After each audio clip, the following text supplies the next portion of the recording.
Amigo, ontem não lhe conhecia. Pra mim você não existia. Era só um outro alguém. Amigo, hoje eu digo com orgulho: você fez o maior barulho, cativou com seu olhar. Obrigado pelo abraço tão querido, por ter vindo orar comigo, por falar-me de Jesus.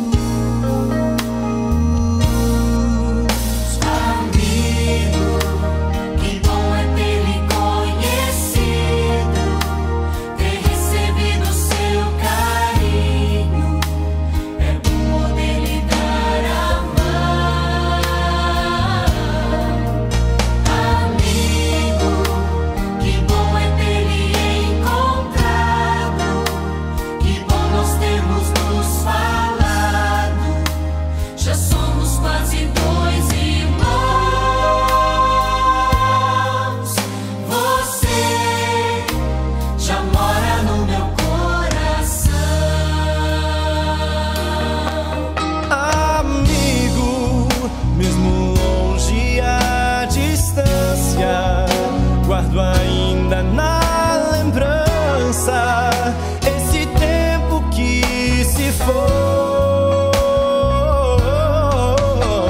Amigo, temos uma fé valente que nos lança sempre para frente e nos leva a proclamar que Jesus é o amigo mais presente. Ele é Deus aqui com a gente, é o mais fiel irmão.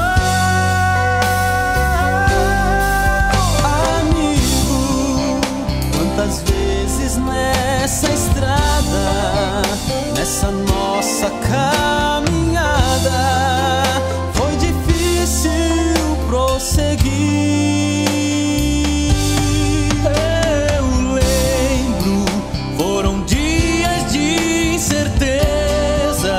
Mas também tivemos mil surpresas. Bateu forte o coração.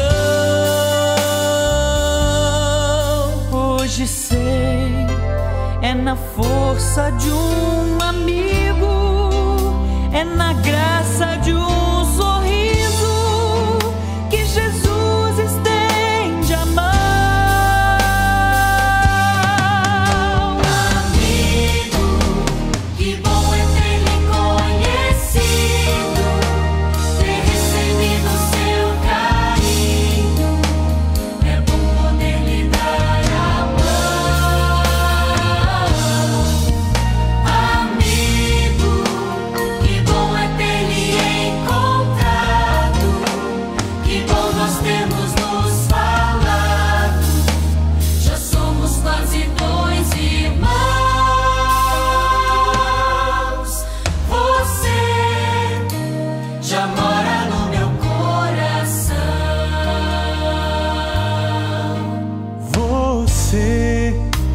Já mora no meu coração.